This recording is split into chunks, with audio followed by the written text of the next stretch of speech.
Judge, everybody's president come forward.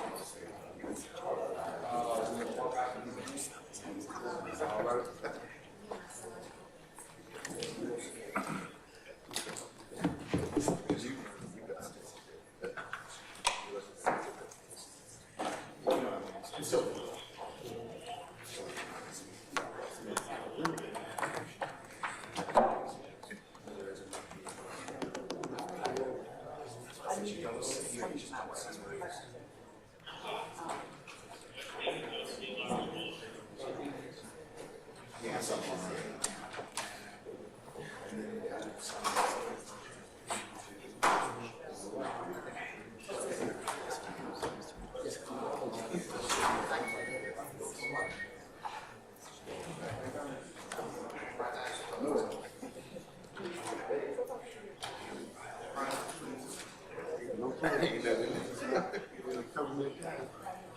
She ain't shit. She ain't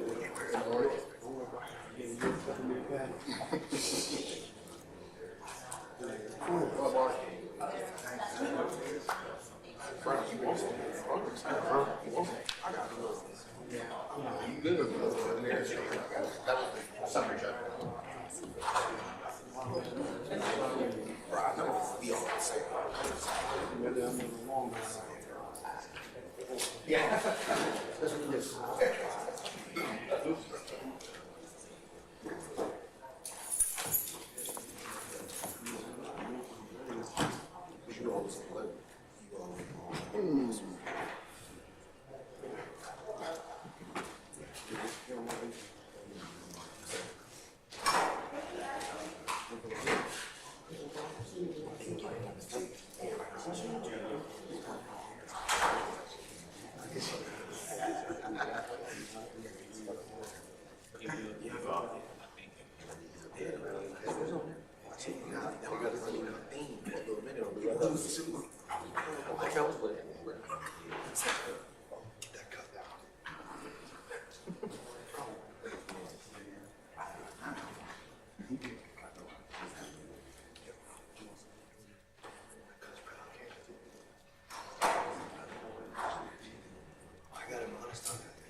Just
yeah, that's fine. I have a problem.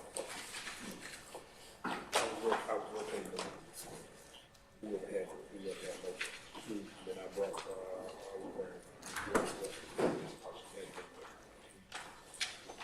but they just think that they just go ahead keep them in the background.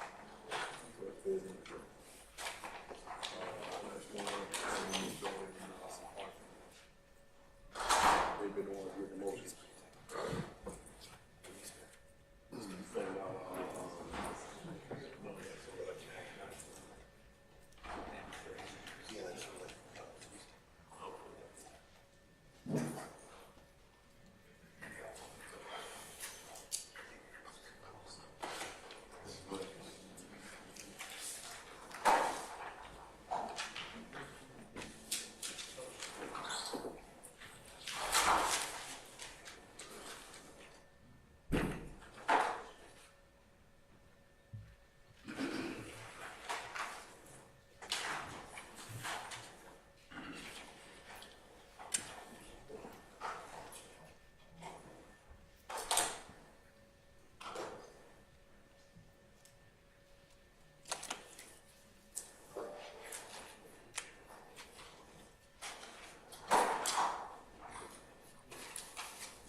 So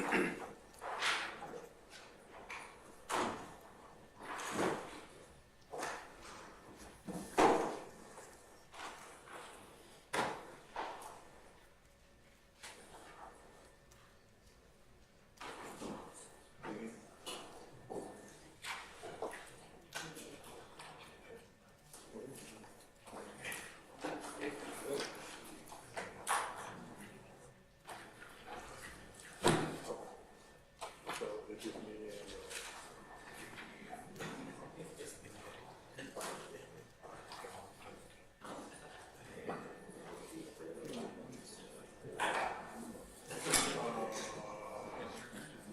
yeah.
All right, good morning, councils, interested parties. We're back on the record of the matter of the state. Oh, who's not here? I'll take care of it. In the matter of the state of Georgia versus Khalif Adams et al. In 22 SC 183572. Good morning, Mr. Stillwell, Mr. Botts, and where's Mr. Sharp? He's on the right. Okay, all right. We'll account for him when he gets here. Mr. Williams, Mr. Steele, good morning. Good morning, Your Honor. Mr. Kendrick and Mr. Weinstein, good morning. Good morning. All right, Mr. Huey and Mr. Matthews Sr., good morning, gentlemen. All right, Mr. Nichols and Mr. Garner, good morning, sir. And Mr. Ryan and Ms. D. Williams, good morning, madam. All right. In the state, Mr. Carlson, Mr. Floyd, Ms. Love, Ms. Hilton, and once again in the cheap seats, Brown and Messer, and Mr. Uhelski. Good morning, Your Honor. Okay, all right. Good morning, all. Okay, let me go ahead and like I said, when we recessed last night, courts had an opportunity to ponder the issues that were presented yesterday in terms of the admission of lyrics or the exclusion thereof. So to that extent, the court has considered the state's motion in limine to admit evidence of lyrics, the state's supplemental motion in limine to admit evidence of lyrics at trial, the state's amended particularized motion in limine to admit evidence of lyrics at trial, the opposition to the state's second supplemental, and motion in limine to admit evidence of lyrics at trial filed by, and on behalf of Mr. Kendrick, and argued by Mr. Weinstein, as well as Jeffery Williams' motion in limine number 2, 1, and 2 to motion to strike, as well as Mr. Shart's oral motion, and the court will also consider it for any other lyrics that may be sought to be admissible in the trial of this matter. Specifically, I have considered the arguments of the state as well as the arguments of the defense. I'll kind of go through those in just a second.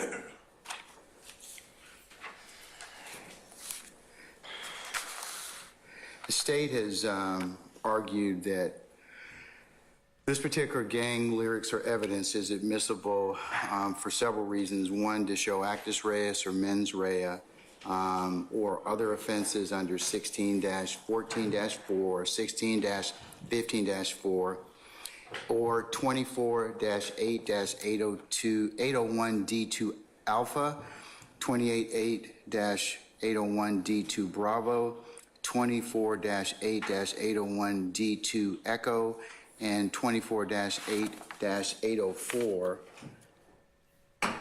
B3, specifically, as well as 16-15-3, 16-15-9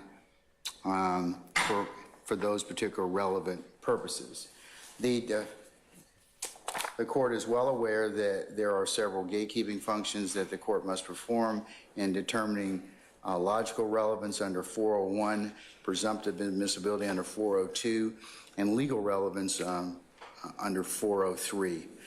The defense has argued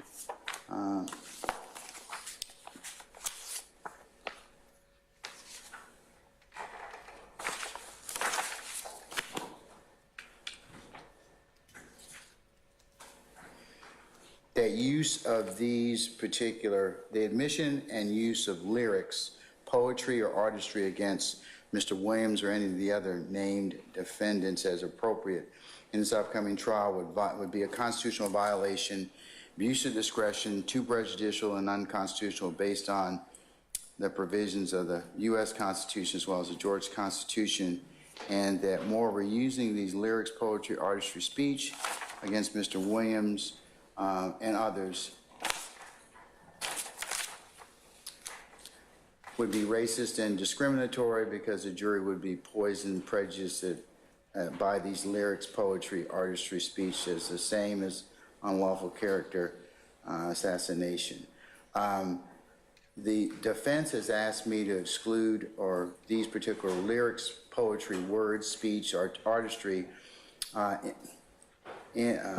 the indictment and exclusion from testimony and evidence pursuant to 24-4-401, 24-4-402, 25-4-403, and 24-4-404A, as well as the constitutional provisions as set forth in the Georgia and U.S. constitutions. Mr. Williams, as well as others, have asked this court to further suppress any video, photographs, posts, or images that deal with these particular lyrics, words, speech, poetry, artistry, to be excluded from trial as well in total, and that these videos are protected speech as articulated by the same aforementioned provisions of the Georgia as well as U.S. Constitution.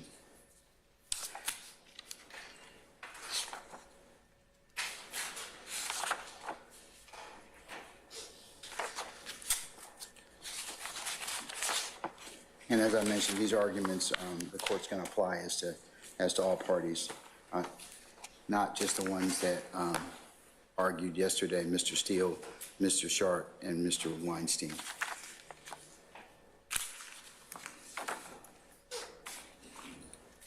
The court also, in considering this particular ruling, considered under the provisions of 24-1-104, which is the conditional admissibility or screening determination that this court may make.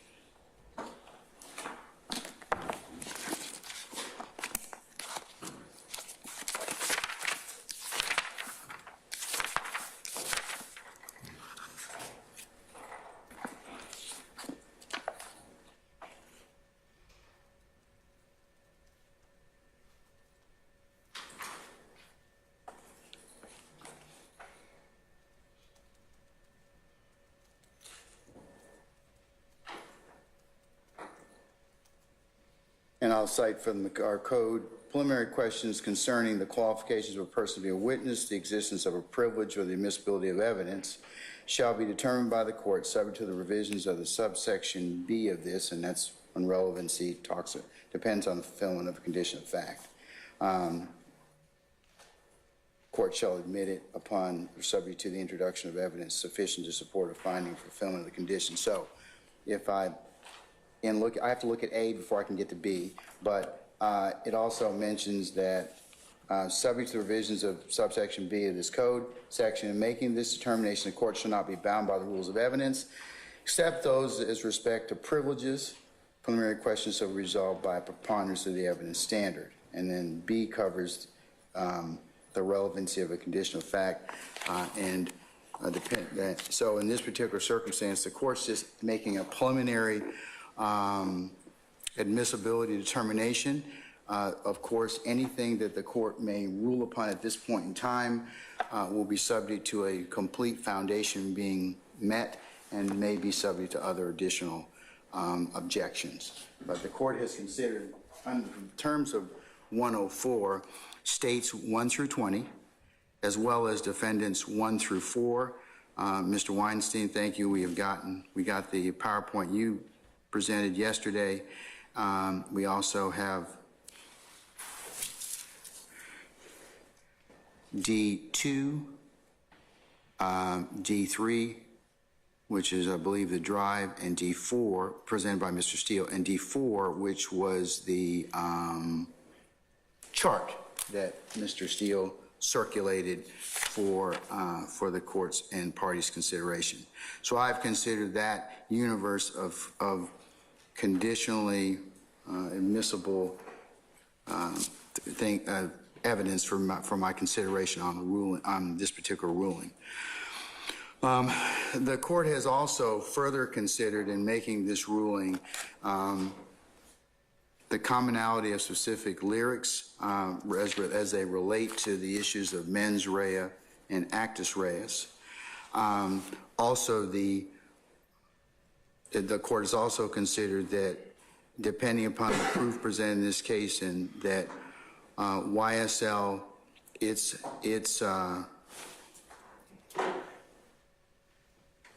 and testimony that may be relevant of the gang's organization and or strength would be relevant. The court has also considered that these particular statements are being offered to show the elements of the offenses and not the threat or conduct is not being prosecuted, but these particular lyrics can be associated with different things that the court mentioned that the state has proffered in States 19. As it pertains to the First Amendment assertions raised by Mr. Steele and Mr. Weinstein and Mr. Sharp under the First Amendment, the court has in fact considered Carpenter among other cases that were cited for the court's consideration yesterday, and that these lyrics, that rap lyrics are relevant, and they must, that the court must conduct a 403 balancing test, which it shall. In terms of the First Amendment analysis that Mr. Steele suggested I needed to conduct, I do have to conduct that, and I have conducted that in looking at the use of the statement, or is it being admitted for a proper purpose. I know that Mr. Steele argued very eloquently yesterday about it being character or improper character, propensity. It's not being admitted for improper characters that would fall under, the court would certainly screen it under certain other evidence standards. And the propensity argument that was made yesterday, this, as mentioned by the state, this evidence is not being admitted saying that Mr. Williams and any others did these things before, so they do them again. So I'm dissuaded as to the propensity argument. As it pertains to the issue of mental state, argued under 27-7-404B, expert witnesses, if qualified, may draw conclusions about intent as long as they don't state that this is the defendant's intent. So to Mr. Matthews, and your continued argument about that, and Mr. Steele as well, as long as those experts do not cross that particular line, those particular things would be relevant.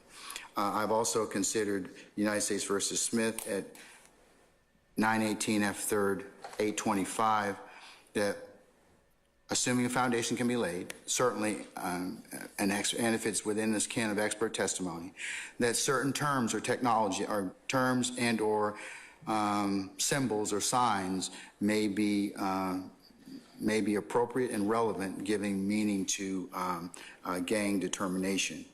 And then, so for those particular reasons set forth therein, the court is going to admit for the limited purpose thus far, the state's request to apply the evidence statute as written. I'm going to conditionally admit particularized lyrics, and those lyrics are found within States 18. There's 17 sets of lyrics. They're from pages 41 through 49 of States 18, 41 through 41 through 49 of States 18, submitted for the court's consideration yesterday.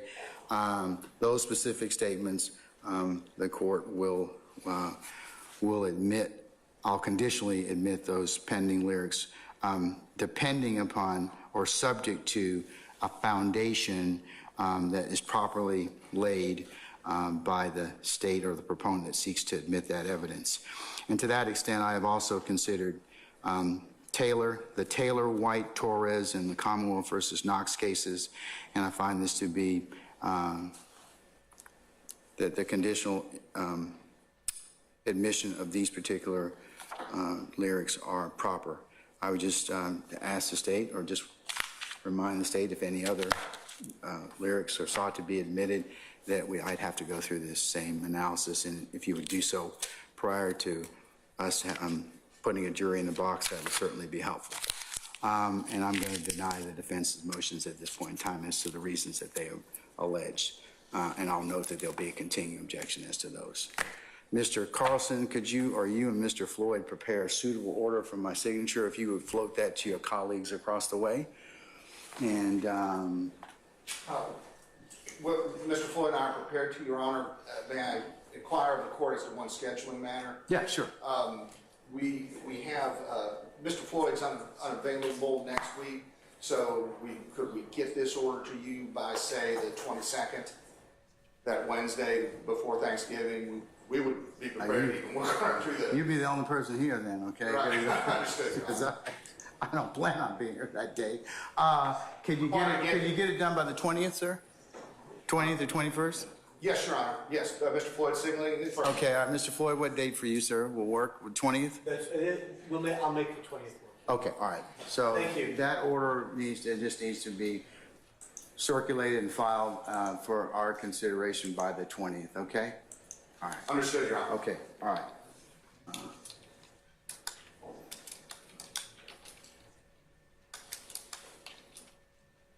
Your Honor, can I ask a question?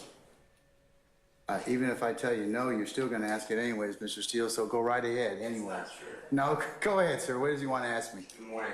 Good morning, sir. Happy holidays, everyone. Can I ask the court, but it's also asking Mr. Carlson, Mr. Floyd, would you be good enough to include the exact lyrics that you had in States 18 in the order, just so it's for the ease of us later to use it? Yes, that would be appropriate, Mr. Floyd, because I want to make sure I got those. And I believe that there are 17 sets or 17 lyrics that are applicable between pages 41 through 49. Those are the ones that I'm going to preliminarily admit. Understood, Your Honor. And we planned on being specific in the order. Okay, all right. And Your Honor, just for clarification of the record as to the opinion evidence, it's 704B is the rule the court was Yes. citing. Yes, Thank you. yes, sir. Thank you, Your Honor. Yes. Okay. All right, gentlemen, unless there's anything else that pertains to this particular, and ladies, and this particular motion, I'm going to move on to some other things. Christina, let me make sure I've got everything here.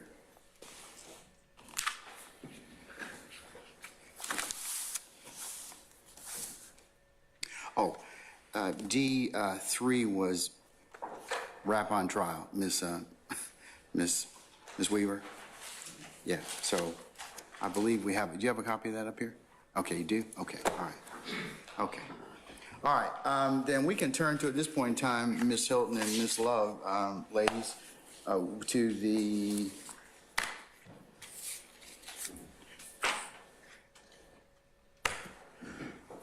motions,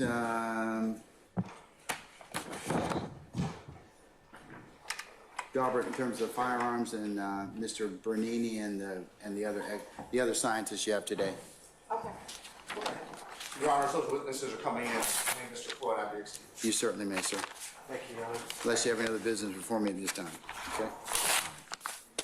We'll be getting to work, Judge. Okay.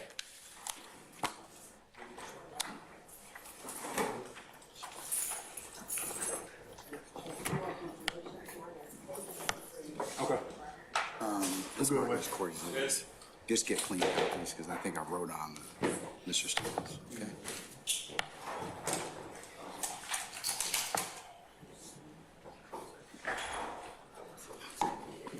I wrote on that, some of them, I'm sorry. You inviting the West? You inviting the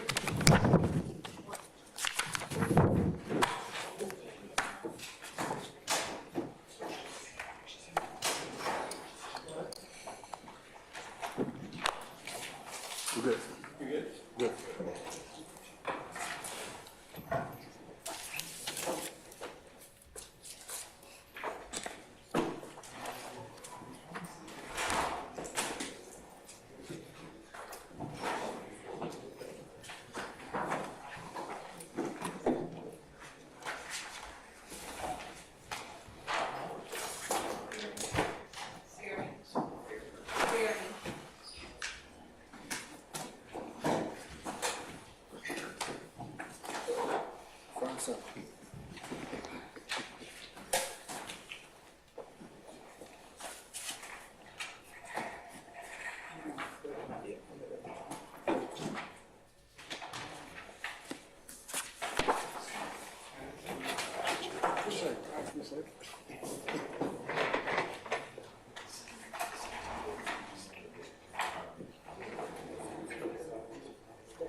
Judge, you ready?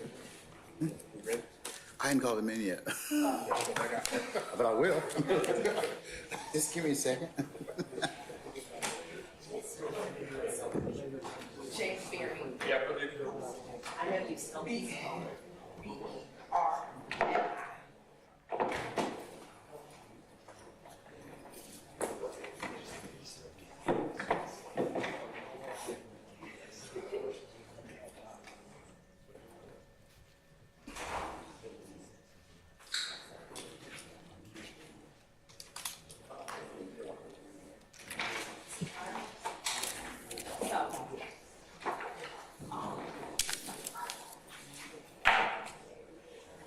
Okay, you all are ready at this point in time, Mr. Bierney?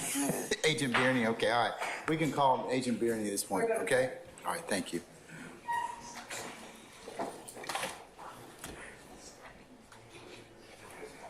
Agent Bierney, good morning, sir.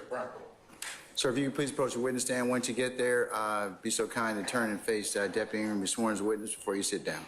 Yes, sir. Raise your right hand and swear affirm testimony you give the truth, the whole truth, nothing but the truth. I do. Have a seat. I got it. I got it.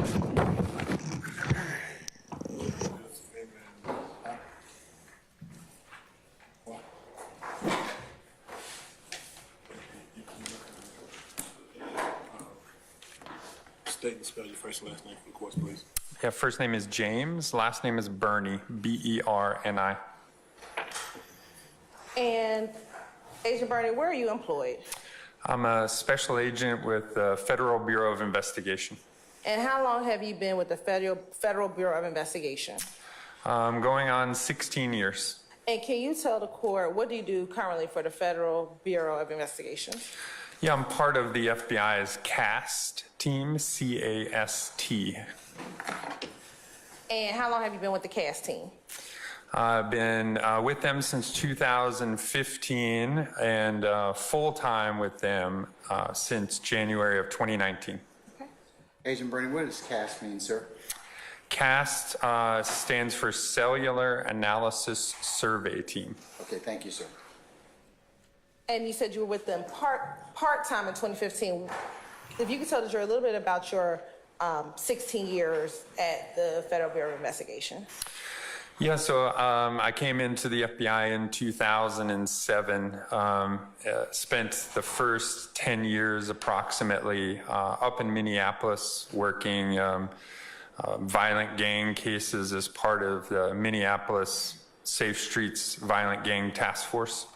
So working gun cases, drug cases, violent crime cases, and then started doing CAST part-time in 2015. Got certified as a CAST member in 2016, excuse me, and then transitioned over to full-time CAST, meaning that's all I do is cell phone analysis in January of 2019. Okay. And we're going to get to more detail about the CAS. Prior to working at the FBI, tell the court a little about what you did prior to working or joining the FBI. Yeah, I spent 10 years active duty, United States Army. The last 6 years, I worked military intelligence, specifically at the National Security Agency, or NSA, where my job was to track Department of Defense high-value targets using their communication devices like cell phones, satellite phones, things like that. And did you, while in the Army, did you receive any type of training to do your job with the Army? I did, specifically about a year's worth of training from National Security Agency and then some other private contractors on, radio wave theory, radio wave communications, things like that. Okay. And did you go to college? I did. Where did you go? I graduated from Auburn University in 1998 with a criminal justice degree. Now we are going to transition into CAS. You told us that CAS is the Cellular Analyst Survey Team. If you can tell the court about the background of a typical CAS agent? Yeah, so CAST, again, Cellular Analysis Survey Team. It's a team stood up in 2009 by the FBI once the FBI noticed an increased use in cell phone records in criminal trials. So CAST team members like myself specialize in historical and active cell phone mapping and tracking of cell phones and social media devices. So typical background, most CAST agents have been lead investigators or case agents for multiple years. Most of us have an extensive background working violent crime matters, again, like homicides, robberies, things like that. And do you have to receive training to become a member of the CAS team? We do. We receive over 400 hours of specialized training from both private and government contractors, again, in things like radio wave theory. How does a radio wave move through space? We also receive training from cell phone manufacturers. So we bring in Apple, Samsung, LG, and they talk to us about how does the device work, the device being the cell phone, how does it work in the network? But probably some of the most relevant training we receive is from the cell phone providers themselves, meaning T-Mobile, Verizon, AT&T. They come in and they'll teach us how does their network work from the time that you place or receive a phone call till that call is terminated, what happens on the network, and how is that interactions recorded in their records, and then how would you use their records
the location of the device in a general area. So I've taught that, I think 13 or 14 different times in 8 different states. I've also conducted, taught at our advanced course, the CAST advanced course, which is the next level up. That's a 4-day training for folks that are continue within our CAST certification. I've also conducted training at International Homicide Investigators course. I've also been a guest speaker on CAST and cellular analysis in London, England. And I've done some CAST work as well in Mexico, Ukraine, and the Caribbean. Okay. If you could tell the court briefly, what is historical cell detail analysis? Yeah, so by law, all the service providers have to keep track of every mobile device on their network. And they do this in what's called call detail records, or CDRs for short. Think of the CDR as like your old school phone bill, when we used to get like a paper copy of that, right? It would have our number, the other number associated with our call or text, the date and time, the duration in seconds, be it a 30-second or 60-second call. But then there's also information relevant to the providers and to law enforcement, and that is the cell phone tower and sector or side of the tower that's used for each of those calls, texts, or data sessions. In addition to the call detail list, the providers also have to keep track of all cell phone towers in their network in the United States, and they do this in what's called the tower list. And so that will have a street address or a latitude, longitude spot on the earth of where every cell phone tower is, and then the makeup of its sectors or sides. And that tower list is uniquely numbered, meaning in the T-Mobile network, if we're looking at T-Mobile tower 123, there's only one tower labeled 123 in their entire network. So it's like a fingerprint within their network. So historical call detail analysis is basically taking the call detail records when an activity occurred, like a call, putting that together with the tower list, the where. And by putting those two things together, we can get a general location of where a device is when it had an activity, like a call, on the network. Okay. And approximately how many times have you performed historical call detail analysis? Well, this has been my full-time job since January of 2018, so probably 1,200 times at least in various cases. Okay. And you said in various cases, generally what type of cases have you had the occasion to do some historical call detail analysis? Yeah, most of them are violent crime cases, homicides, kidnappings, but I also have used this in runaways, suicidal individuals. Anytime that you need to locate a device, you can use this technique. I'm also in charge of or handling all the Amber Alerts for Georgia, Alabama, and the Panhandle of Florida. So anytime a missing kid gets reported, CAST, in particular me for Georgia or Alabama, handles the cellular analysis portion. Now, you are a special agent with the FBI. Are there other agencies that can request your services? Yeah, so we assist any local, state, federal law enforcement partners. Again, I've also done some overseas cellular analysis cases as they've come up and been requested. In your experience in doing CAS for the last couple of years, have you ever had the occasion where, or you've conducted an analysis where a person accused of a crime has been eliminated or cleared as a result of your findings? Yeah, absolutely. So I do a lot of analysis, obviously, for departments in Georgia and Alabama. And a lot of times they'll send me the cell phone records for an individual and say, hey, this is our main suspect. Let's just say in this homicide case, he says that he was in Florida, let's say. And it's quite often where I'll review the records and help certify someone's alibi in a different part. and therefore clearing them as a potential suspect in a particular case. And have you testified as an expert, specifically under the Daubert standard, previously? I have. Where? Let's see, Georgia, Alabama, Florida, North Carolina, Virginia, South Dakota, Minnesota, Tennessee. I think that's it. Okay. And have you also testified as an expert in state court? I have. Okay. And in federal court, how many times have you been qualified as an expert? In both state and federal? Yeah, I think 66 times. Okay. And everything that we just discussed so far, is that contained within your CV? Yes, ma'am. All right. Permission to approach? You may, madam.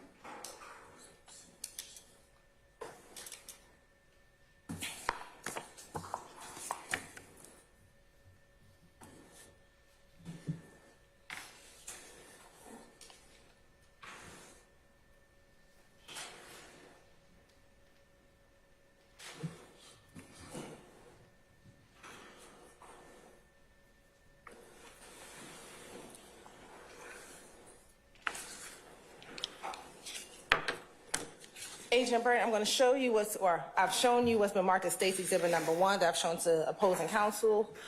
Do you recognize State's Exhibit number 1? I do. And how do you recognize State's Exhibit number 1? This is a copy of my latest CV. Okay. And is that a fair and accurate depiction of your latest CV? It is. And does that CV contain generally what we just discussed about your training and experience in your education? Yes, ma'am. Your Honor, this time the state would like to tender State's Exhibit number 1 into evidence. Any objection to S1 for purpose of motion? Not for purpose of motion. S1's admitted. Thank you, Your Honor. Now, we've talked about kind of what historical call detail analysis is. If you can tell the court, when you receive a request to do historical call data analysis, if you can tell the court what is the methodology that you use in order to conduct that analysis. Yeah, again, it's taking of the call detail records or the records for the phone and putting that together with the tower list. And by doing that, again, we can see the activities on the call detail list, when a calls, texts, data sessions were made, and we can see where those were made based on the tower list locations of the towers and sectors. And so that's basically the methodology of historical call detail analysis. And are you able to tell exactly where a phone is or a general area? Just a general area. And your analysis, is that analysis or methodology generally accepted in this particular area of expertise? It is. Are there any papers or articles supporting the analysis that you utilize? There are. If you could tell us about it. Yeah, so there's this first is a scientific working group on digital evidence. I think it was produced in 2014. That specifies, again, historical call detail analysis as a reliable technique or methodology used. More recently, there was an article put out by the Institute of Electronics and Electrical Engineers, the IEEE. I believe that report was in 2020 or early 2021. And again, it also stated in there that historical call detail analysis was an accurate way of depicting a general area for where a phone was. And when you conduct your analysis, are your analysis peer-reviewed? They are. Why is that? Yes, so the peer review process is basically I create my reports using the methodology discussed, and then I send the same records and my report to another CAS certified individual who will then create a report and then compare his report against my report to make sure that there was no fundamental errors, you know, maybe transcribing a 6 and a 9 or things like that. So that way we're presenting verifiable and repeatable facts during our trial testimony or using that in our analysis. And prior to the peer review, do you have just a draft report prior to your peer review? I do. I create a draft report, which then we use to go over with the district attorneys or whoever requested the report to verify that the time period that I analyzed is what they need for trial. It's not maybe too voluminous, and we're focusing on the facts that we need. If there's any other key locations, we may add, a location of interest that just came up during, the investigation or whatever. And then once the report has been, reviewed by myself and the requester, at that point, then the report will be sent for peer review and finalization. Specifically as it relates to case 22 SC 183572, were you asked to analyze phone records in various incidents associated with this case? I was. And specifically, when doing that request, were you able to conduct any cell phone analysis? I was. Right. How many final reports did you generate so far? I think 3. And then is there a draft report that's still pending? There is. All right. And as it relates to the 3 final reports that have been drafted or completed, did you follow the same methodology that we just discussed earlier? Yes, ma'am. In addition to having them peer reviewed. Yes. Permission to approach. And were you able to, for the 3 that have a final report, were you able to, produce a report in those cases? Yes, ma'am. Right.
You've taken about 4 minutes already, Mr. Matthews. Come on, let's go.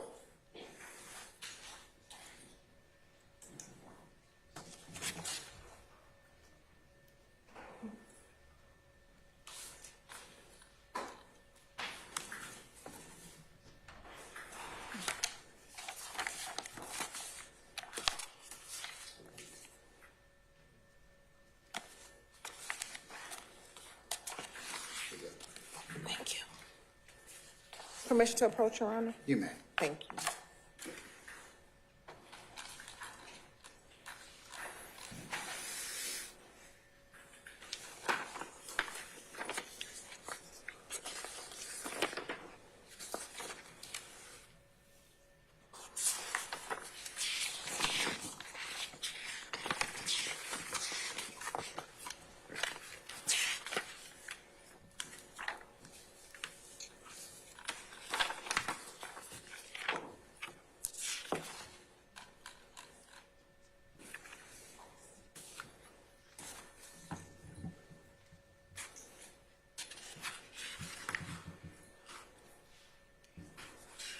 I'm showing you what's been marked as, State's Exhibit 2, 3, and 4. Do you recognize State's Exhibit 2, 3, and 4? I do. And how do you recognize State's Exhibit 2, 3, and 4? These are printouts of my 3 final analysis. And specifically, were you asked to do an analysis in an October 12, 2020 armed robbery? I was. Or 2021 armed robbery, excuse me. Is that State's Exhibit number 2? October 12th, 2021. Yes. And then were you asked to do another analysis for an October 1st, 2020 armed robbery? That's correct. And then last, were you asked to do an analysis in a March 14th, 2022 homicide? Yes, ma'am. All right. And again, were you able to do an analysis based on cell phone records in the same method that we just spoke of earlier? Yes, ma'am. And were you able to complete a report that was peer reviewed? Yes, 3 separate ones. All right.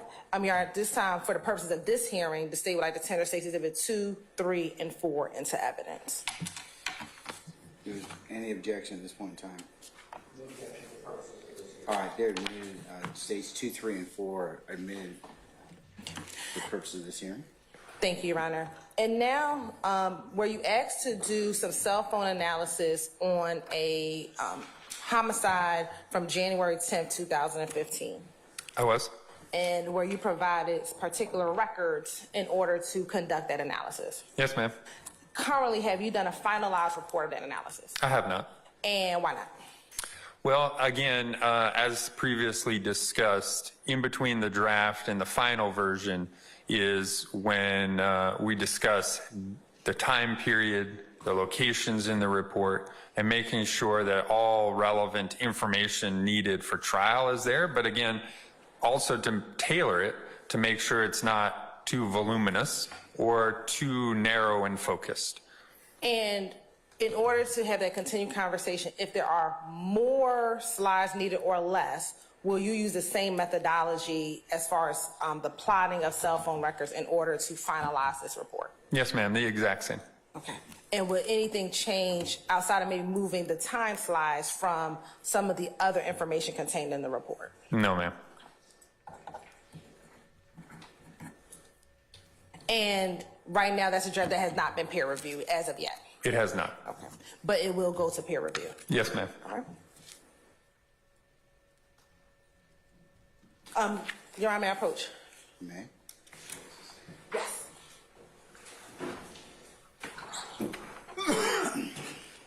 I just showed you what's marked as State's Exhibit number 5. Do you recognize it? I do. And how do you recognize it? Again, this is a printout of the draft analysis for a January 10th, 2015 incident I was asked to analyze. Okay. And again, did you do the same analysis as we just previously discussed? Yes, ma'am. Same methodology used in this report as in the 3 peer-reviewed reports. Your Honor, this time, for the purposes of this hearing, the state would like to tender State's Exhibit number 5 into evidence. Any objection to States 5? Yeah, I don't have an objection, it is a draft, that's what it is. Okay, all right. I'll admit it at this point in time for the purposes of this hearing.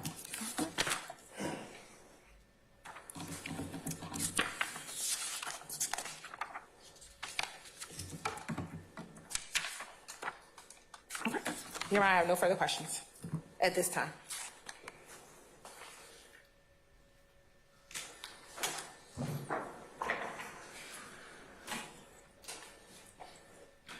Are you asking for Mr. Barini to be designated as any type of expert matter? I am, but I was going to wait till if there was a voir dire. But, Your Honor, this time the state would like to tender Agent Barney as an expert in historical call detail analysis and cellular technology under the standard in Daubert. You said there's expert in area of historical call detail what? Detail analysis and cellular technology.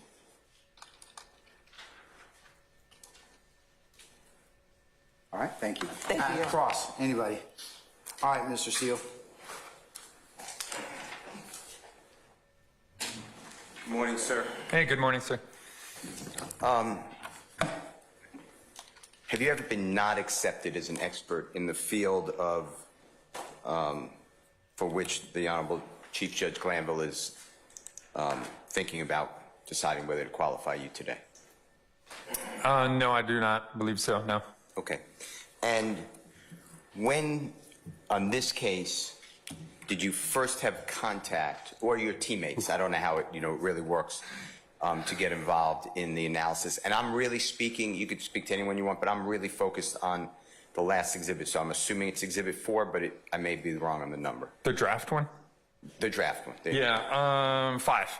Okay, thanks.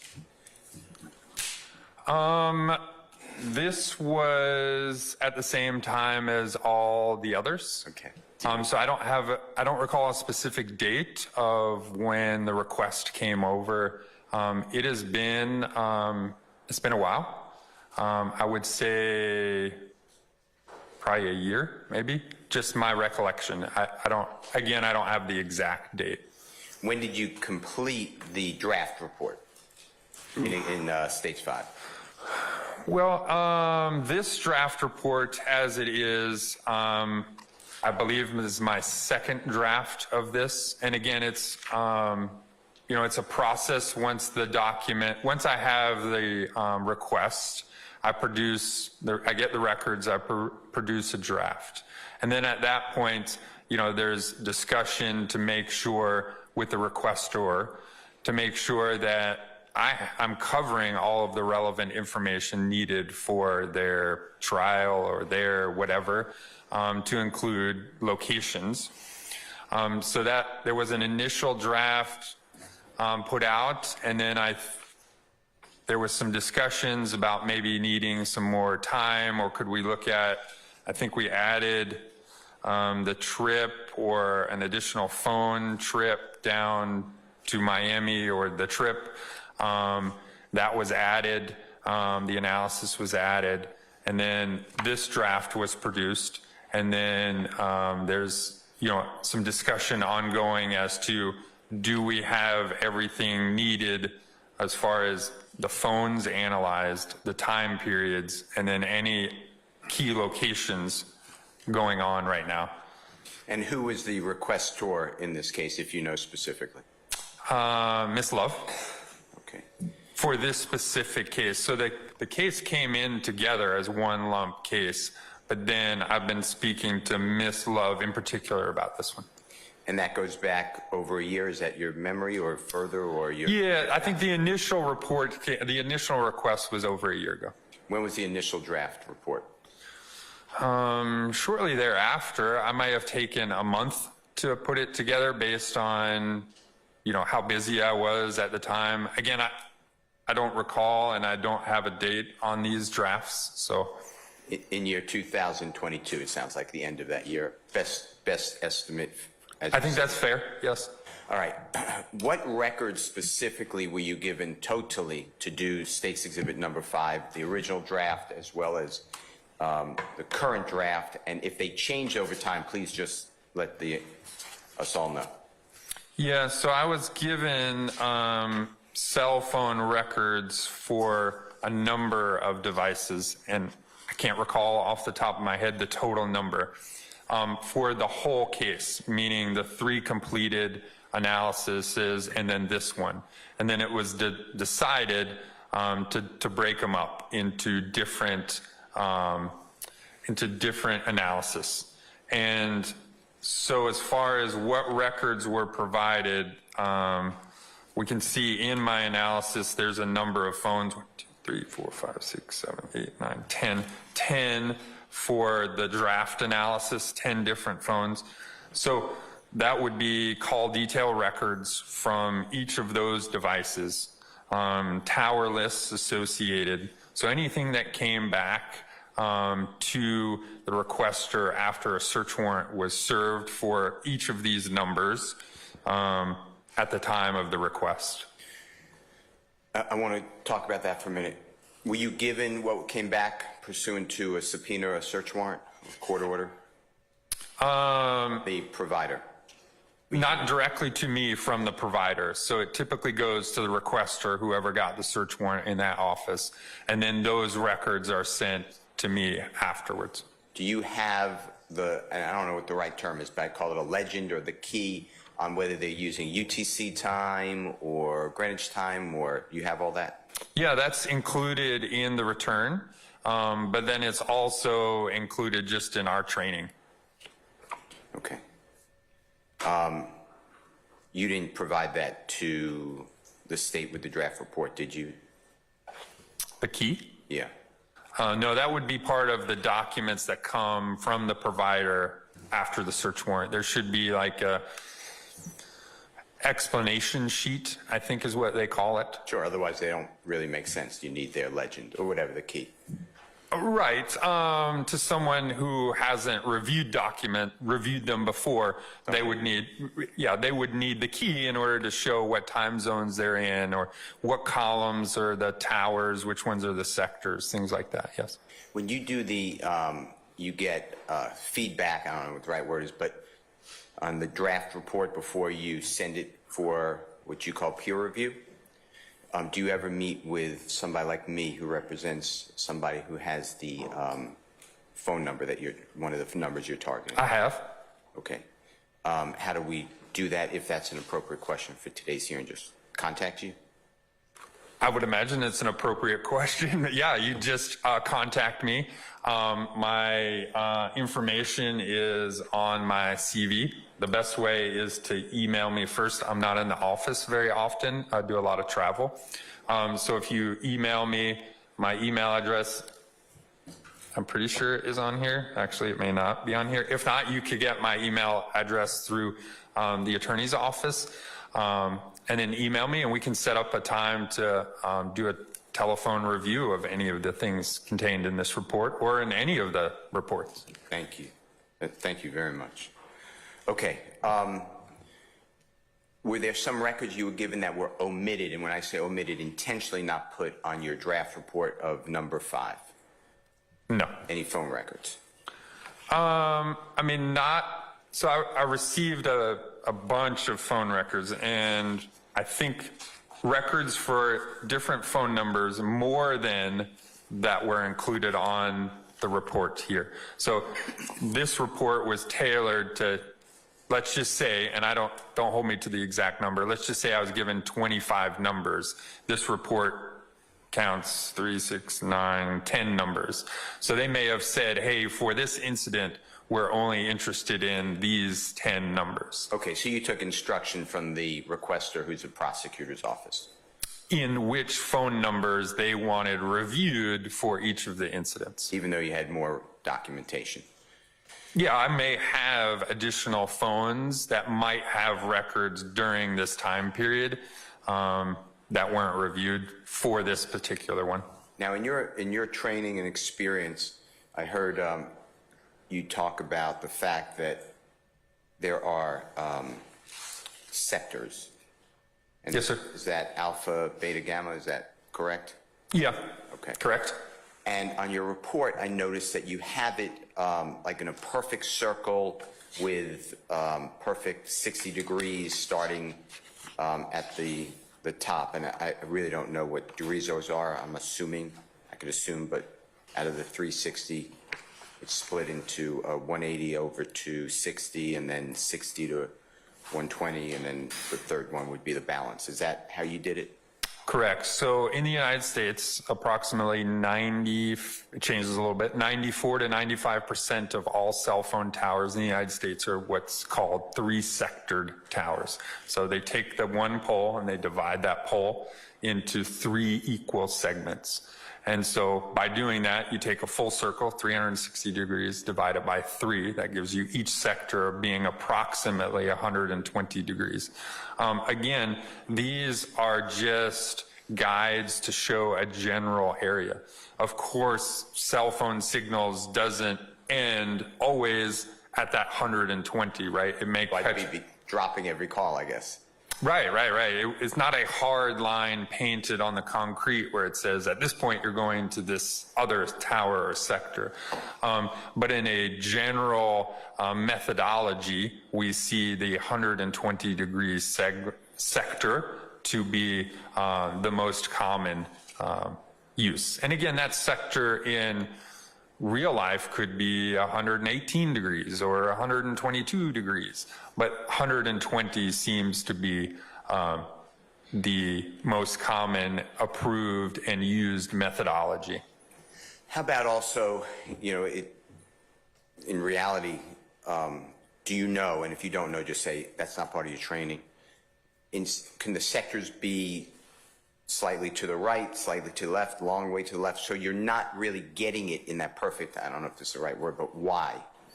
Do you know what I mean by the Y shape? Yeah, the V kind of shaped part. Yeah, with the line coming down. Yeah, so yes, that's true. So we drive test towers in cases where we need to, and that is taking out equipment that was recommended by the cell phone companies themselves, and we can see the actual footprint of what the tower is.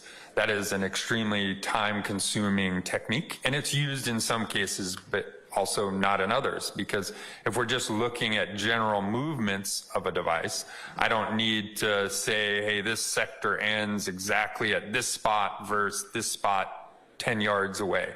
If I'm just talking in generalities, which is what most of our testimonies is. But yes, the way an antenna works is the power goes out the middle of the antenna. So we get an azimuth direction, basically a compass heading out of 360 degrees. It may say sector 2 is pointed toward 120 degrees. Well, that's the middle of that sector.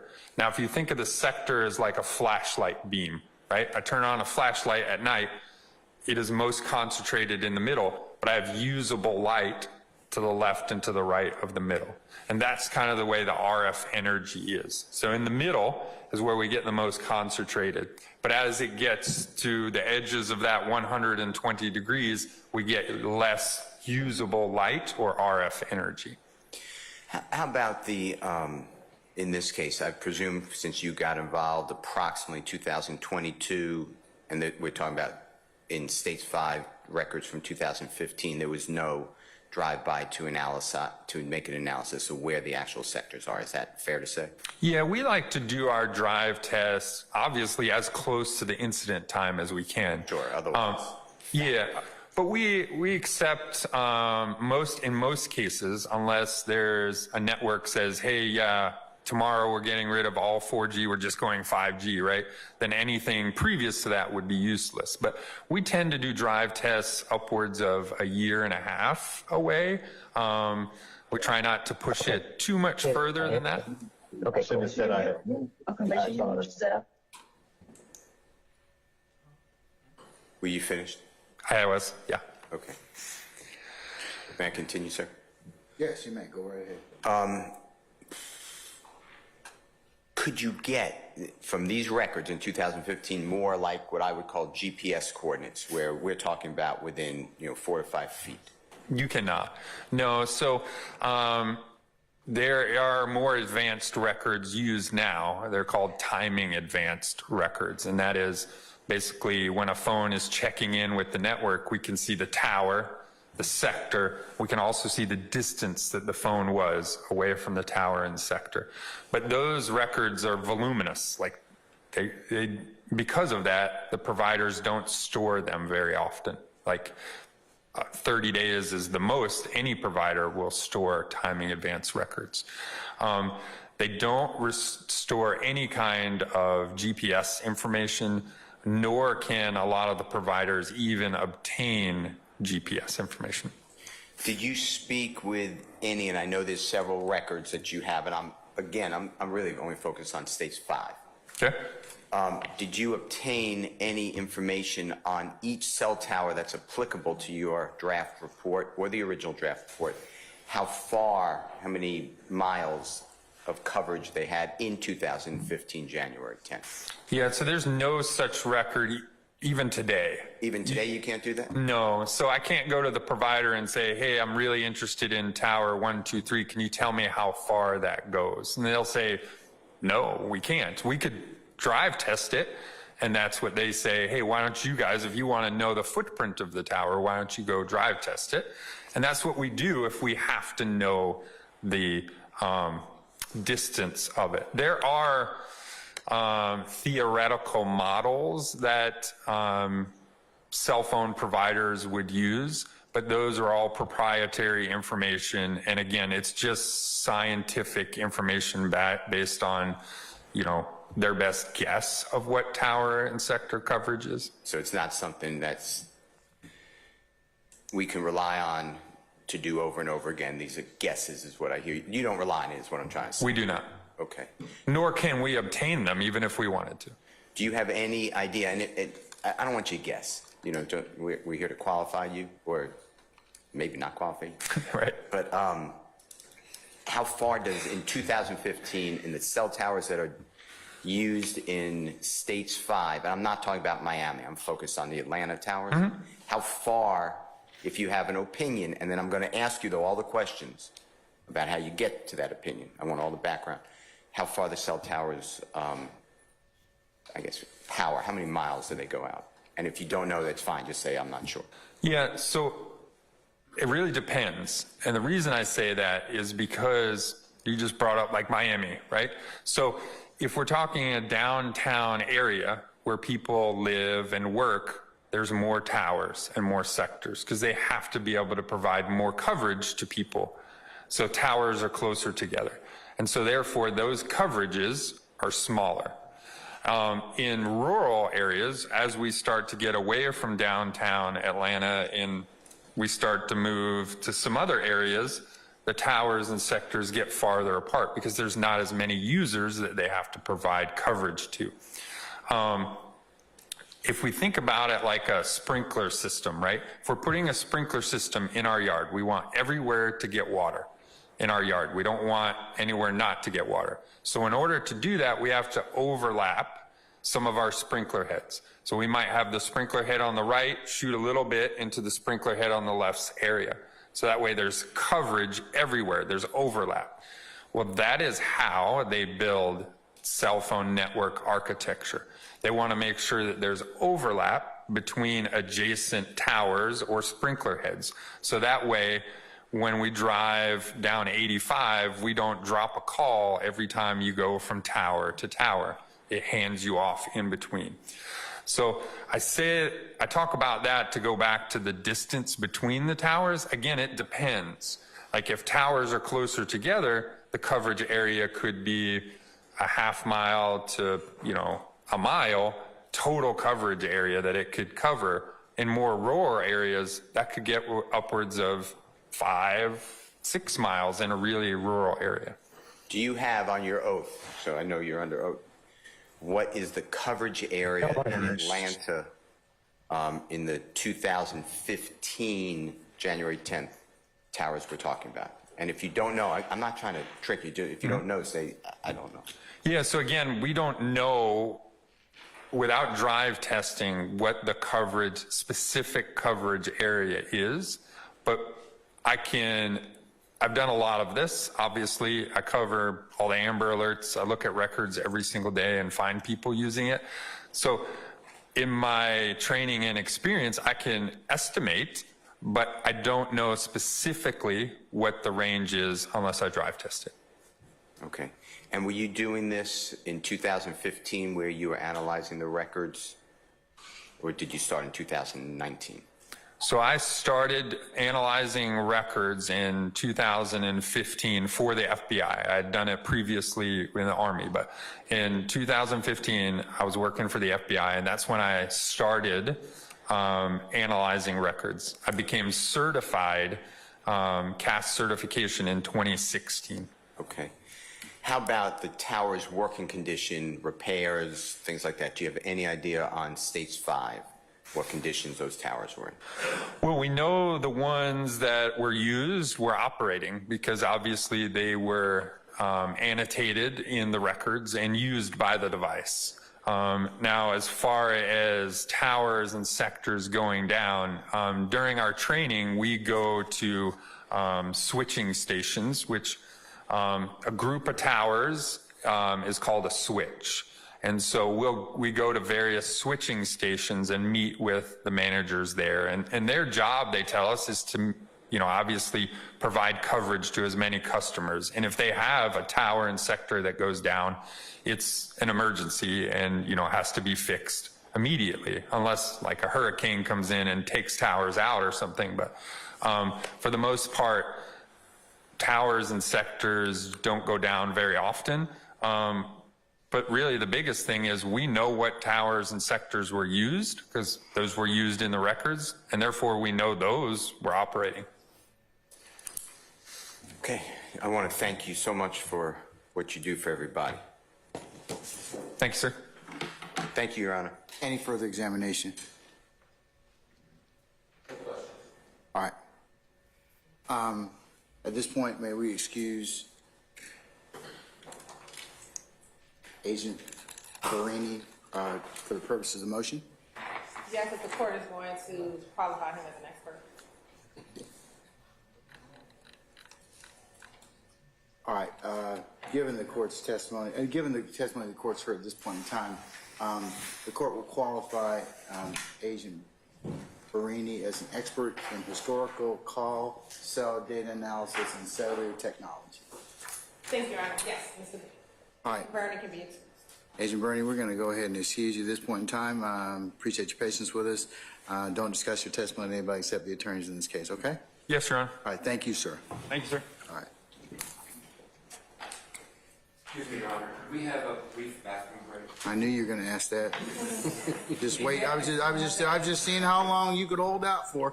All right. We're going to take 10 minutes. We're in recess. Thank you, Your Honor.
time is it?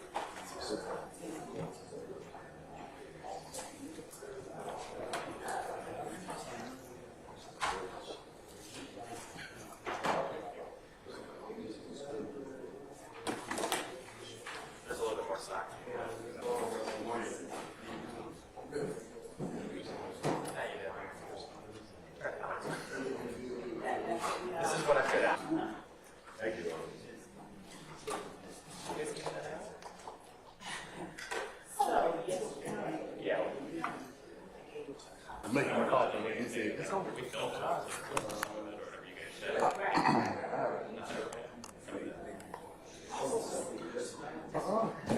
I like that on phone right now.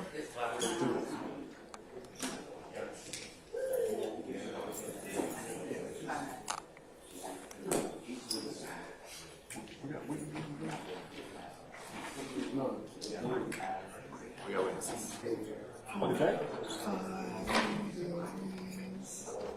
Experts. Well, look, you tell me. You want me to pass out on something? Okay. We're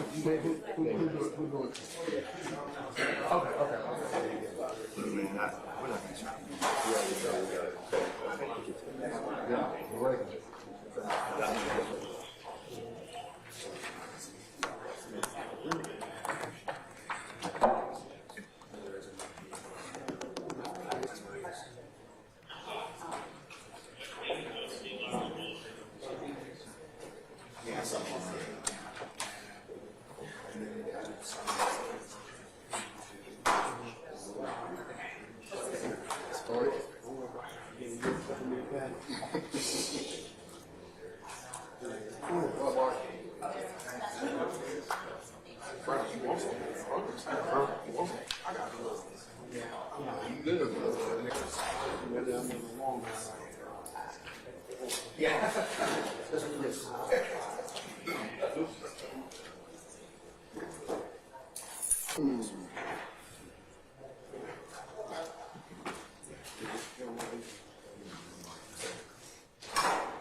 North, North.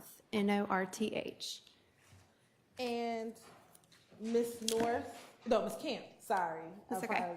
Apologize. Where are you currently employed? I am a school teacher. Okay, how long have you been a school teacher? This year is my first. Okay, and prior to deciding to go teach our children, where did you work? I worked for the Georgia Bureau of Investigation in the Division of Forensic Sciences as a firearms and tool marks examiner. I was there for about 6 years. Okay. And if you can tell the court about your education and training, starting with where you went to college.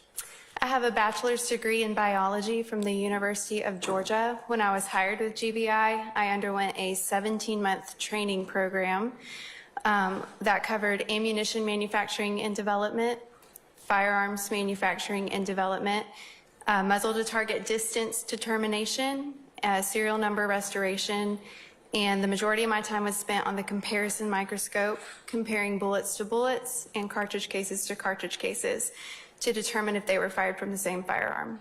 In addition to that, I have toured various manufacturing plants where they make the firearms. I've toured plants where they make the tools that then go off to the manufacturers of firearms. Okay. And I have successfully completed armorers courses with Glock, FN, Smith & Wesson, and Springfield.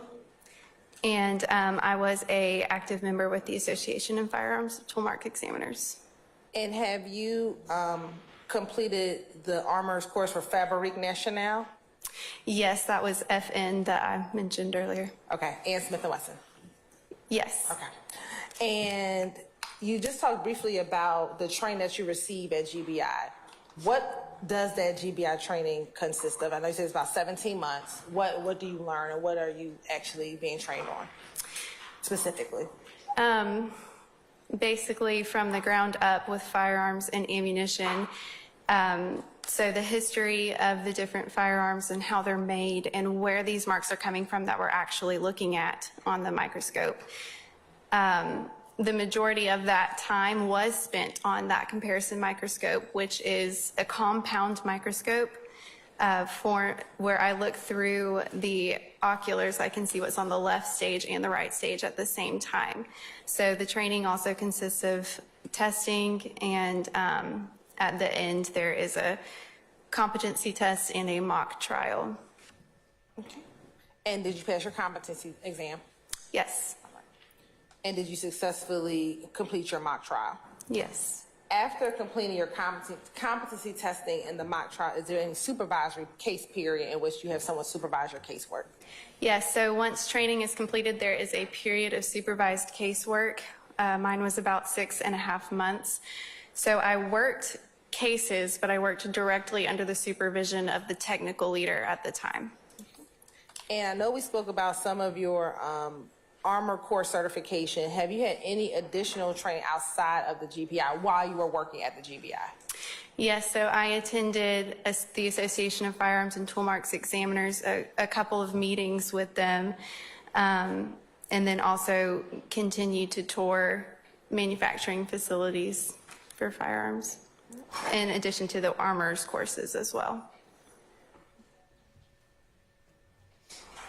Have you given any presentation on firearms or firearms analysis? Yes, I have. And what type of presentations have you given?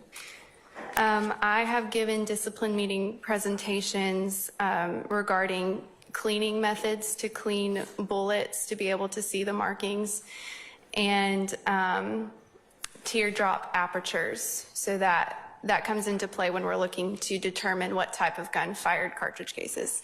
Additionally, I have given a presentation at JIPSTIC to train new officers and agents in what services the GBI provides for firearms analysis. Okay. And have you had the occasion to train or mentor others in firearms and toolmarks? Yes, I did oversee in the GBI.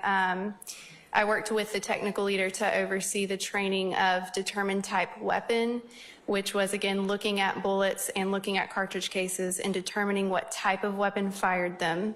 So I trained examiners, I believe about 20 trainees under me on that, in addition to revolvers. I oversaw the revolvers with the technical leader as well.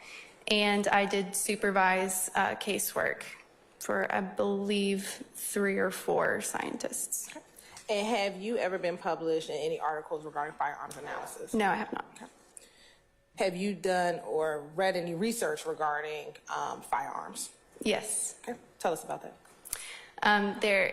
The Association of Firearms and Toolmarks Examiners maintains a journal, an AFTI journal, so all of the members receive the up-to-date research multiple times a year. In addition to that, they keep a database as well, so that has always been a solid resource for me. And I apologize, I know what JIPSTIC is. You said JIPSTIC earlier. What is JIPSTIC? My mind is blanking at the moment for what it stands for. It is the Georgia Peace officer training. Right. It's where they go get trained police officers.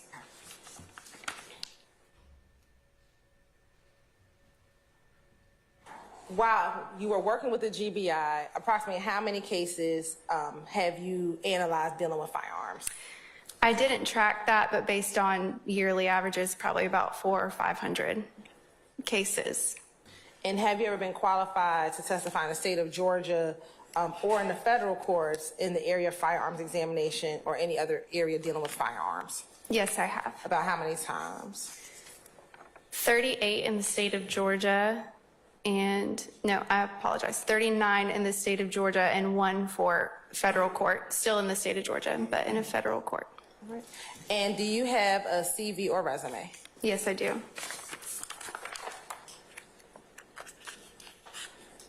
You good? May I approach, Your Honor? You may. Thank you. Thank you. I'm going to show you what's on Martha Stacy Exhibit number 8. Do you recognize Stacy Exhibit number 8? Yes, I do. How do you recognize Stacy Exhibit number 8? This is a copy of my CV. And does your CV accurately reflect the information that we just discussed a few moments ago? Yes, it does. All right. And is that a fair and accurate representation of your CV or your resume? Yes. Your Honor, this time the state would like to tender Stacy Exhibit number 8 into evidence. Any objection? All right, state submitted for purpose of motion. Thank you. Is the GBI an accredited crime lab? It is. Okay. And do you know, are you aware what organization is responsible for accrediting the GBI crime lab? It is accredited under ANAB, which stands for the ANSI National Accreditation Board, and it also follows ISO 17025 standards, which are international standards.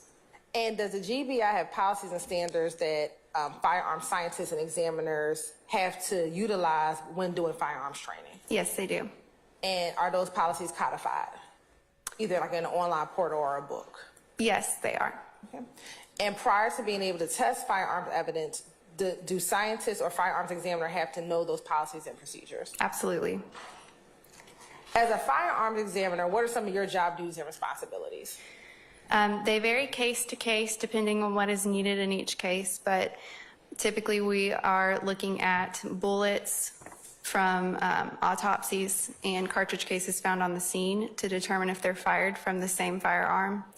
When no firearm is submitted, we look at something called class characteristics, which I can describe later, that will tell us information about the type of gun that fired it so that we can therefore generate a report on what it is consistent with being fired from. When a gun is submitted with the evidence, we will create test fires of that firearm and compare them microscopically to see if that was the gun that was used in the incident. Additionally, we can do serial number restorations. We can do muzzle to target distance determinations, which is just determining how far away the firearm is from a target at the time that it was fired. And yes, that is basically what we'll do, and we'll generate reports, and we do verification processes and stuff like that. Okay. As it relates to a few cases for which you're here for, a few case numbers, 22-1007-212, 22-1008-698, and 2023-1001-777. Were you asked to do any testing as it relates to firearms? Yes, I was. Okay. And what type of testing were you asked to do? I apologize, I would need to look at a copy of my report. Y'all may I approach? You may.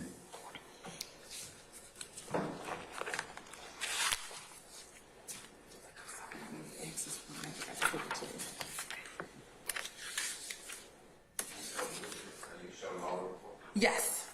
I'm going to show you what's been marked as Stacy Exhibit 9, 10, 11, and 12. Take a few moments and just review those.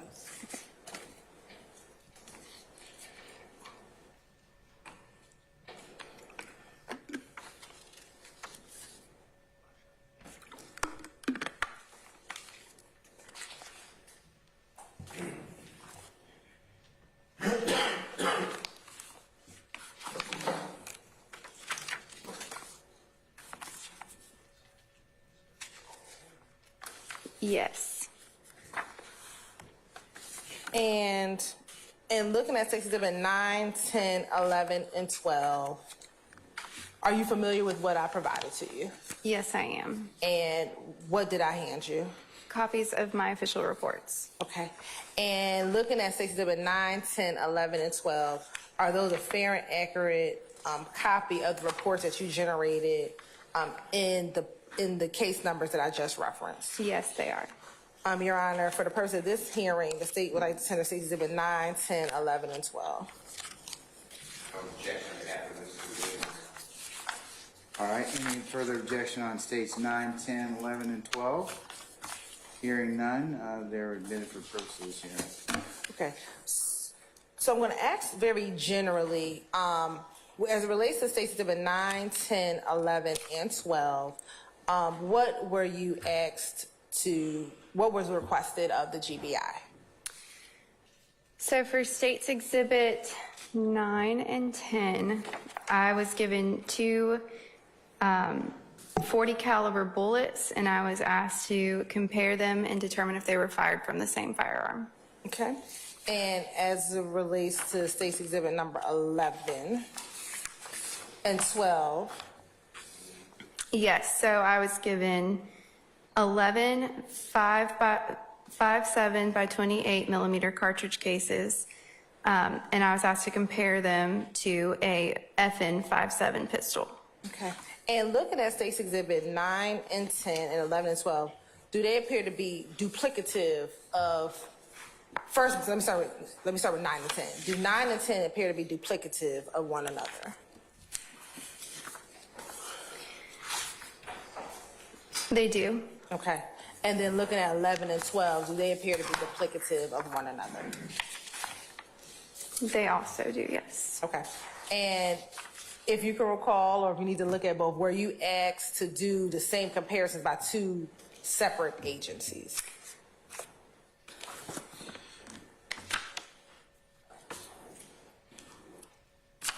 So for 9 and 10, this was the Atlanta Police Department and the Fulton County Medical Examiner that submitted the evidence. For 11 and 12, it's the Fulton County District Attorney's Office.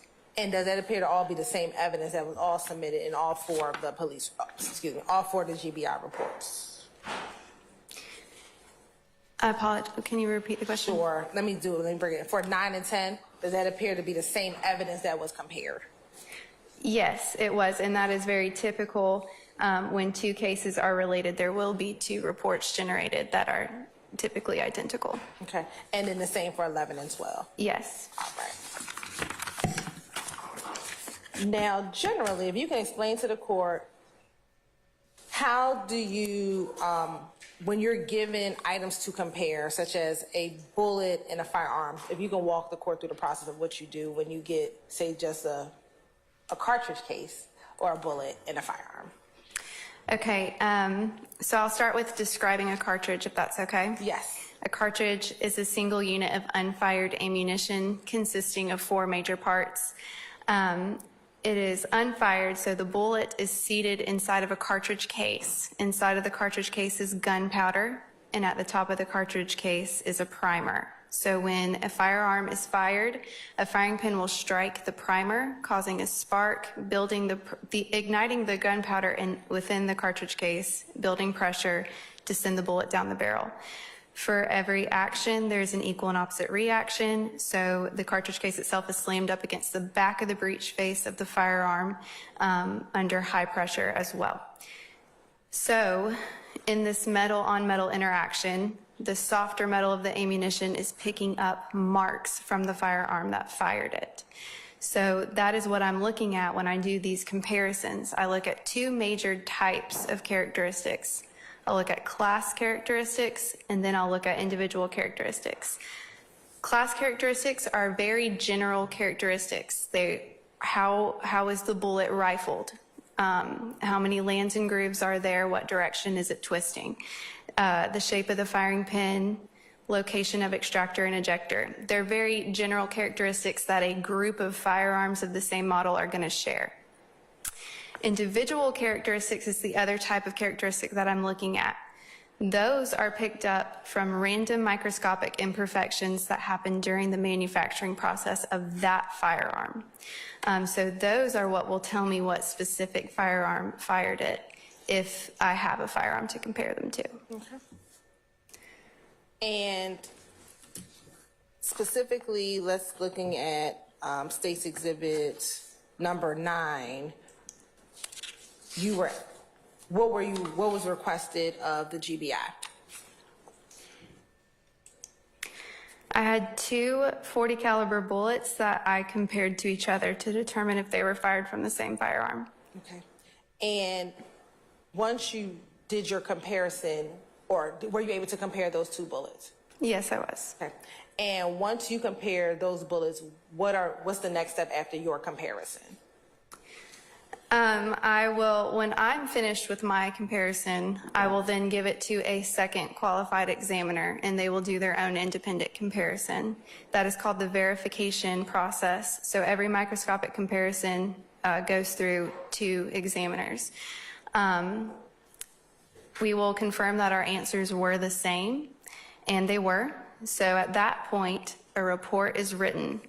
And so I will write my own report. I'll have a case file I'll put together with my notes and report and everything. And when I go to draft it, a third qualified examiner will then peer review the case file digitally.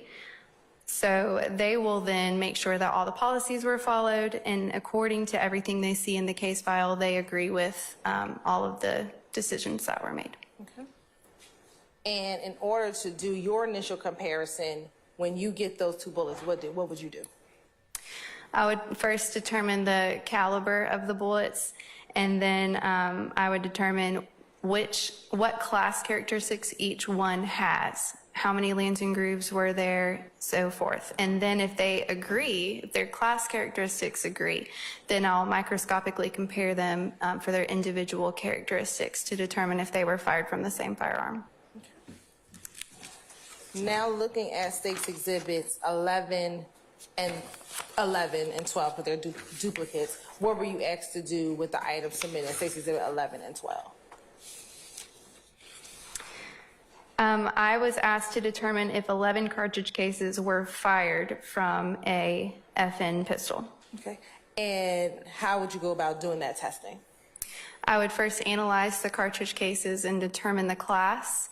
If the class agrees with the pistol, then I would then move forward with the individual characteristics to determine if that was the pistol that fired them.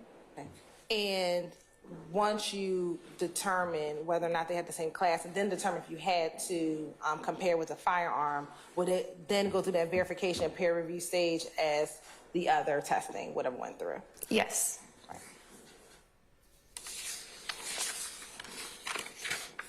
Now, the technique or the comparison technique that you've just explained about, how long has that technique been in existence? The comparison microscope was invented by Calvin Goddard and Philip Gravel around 1925. And to your knowledge, do other crime labs use the microscopic telescope? Yes, they do. And has this technique itself been subject to peer review and publication? Yes, it has. And has there been ongoing research regarding this area or this technique? Yes. And does this technique enjoy general acceptance within the scientific community? Yes, it does.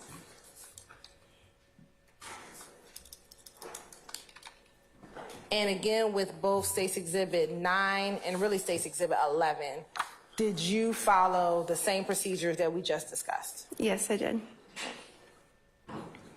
And were all, in both 9 and 11, were they both verified and then peer reviewed? They were. All right. And did you get a result for your testing? Yes, I did. And is that published in those reports, State's Exhibit 9, 10, 11, and 12?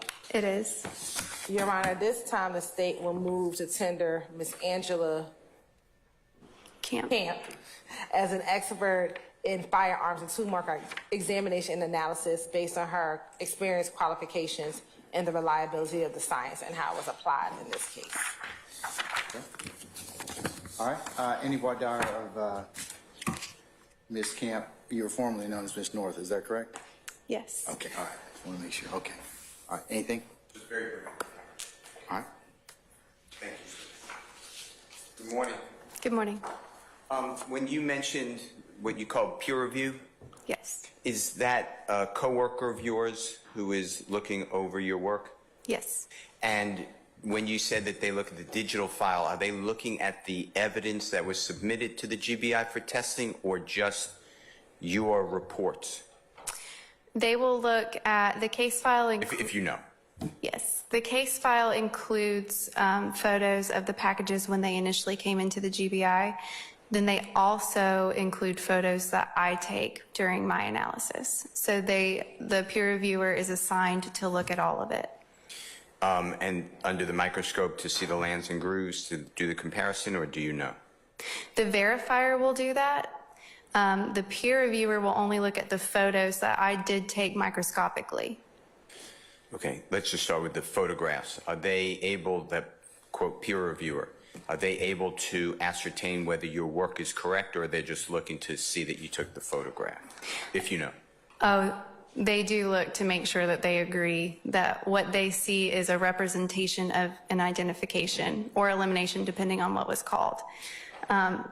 Yes. How about the verifier? Who is that in the process? That is the second examiner that will look at all of the evidence themselves under the microscope once the primary examiner is finished. So they take every microscopic comparison and they'll go look at it and form their own conclusions. And then the verifier will compare their conclusions with the primary. And if they're not the same, the case is inconclusive. And if they did come to the same conclusions, then it moves on to the process. Thank you so much. Your Honor, thank you. Anybody else? All right, hearing none, the court will, based upon what's been presented thus far, designate Ms. Angela Camp, formerly known as Ms. Angela North, as an expert in the area of firearms examination. Anything else? No, nothing. All right, may we temporarily excuse Ms. Camp for the purposes of the motion? Yes. All right, Madam, I'm going to go ahead and excuse you for the purpose of the motion. Thank you for your patience with us. Don't discuss your testimony with anybody except the attorneys in this case, okay? Yes. All right, thank you, Madam.